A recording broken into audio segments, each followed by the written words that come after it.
ប្រទេសបារាំងចាត់ទុកកម្ពុជាជាដៃគូពាណិជ្ជកម្មរយៈពេលវែងនិងគួរឲ្យទុកចិត្តបំផុត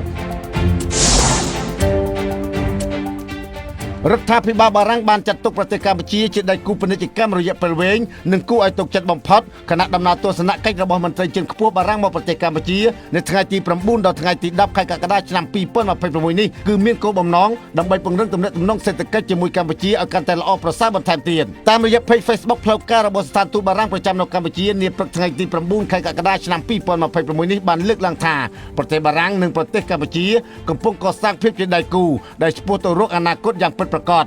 នេះគឺជាគោលបំណងសូររបស់ក្រុមការងារបារាំងនៅប្រទេសកម្ពុជាដើម្បីប្រមូលស្ថាប័នសាធារណៈភ្នាក់ងារអភិវឌ្ឍសហគ្រាសវិនិយោគិននិងសហគ្រិននានាដើម្បីជំរុញការអនុវត្តគម្រោងរយៈពេលវែងឲ្យទទួលបានជោគជ័យនិងសម្រេចបាននូវលទ្ធផលប្រកបដោយចីរភាព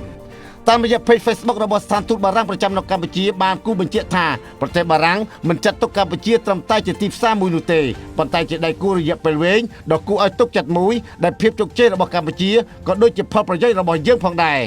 សូមបញ្ជាក់ថាលោក Nicolas Fourier រដ្ឋមន្ត្រីអមរដ្ឋមន្ត្រីក្រសួងអឺរ៉ុបនិងការបរទេសទទួលបន្ទុកពាណិជ្ជកម្មបរទេសនិងការទាក់ទាញវិនិយោគរបស់បារាំងនឹងមកបំពេញទស្សនកិច្ចនៅប្រទេសកម្ពុជានៅថ្ងៃទី9ដល់ថ្ងៃទី10ខែកក្កដានេះក្នុងគោលបំណងពង្រឹងទំនាក់ទំនងសេដ្ឋកិច្ចរវាងបារាំងនិងកម្ពុជាព្រមទាំងបង្កើនការវិនិយោគរបស់បារាំងនៅប្រទេសកម្ពុជាឲ្យកាន់តែខ្លាំងក្លាបន្ថែមទៀតបច្ចុប្បន្នក្រុមហ៊ុនរបស់បារាំងរាប់រយបានកំពុងធ្វើការវិនិយោគនៅប្រទេសកម្ពុជា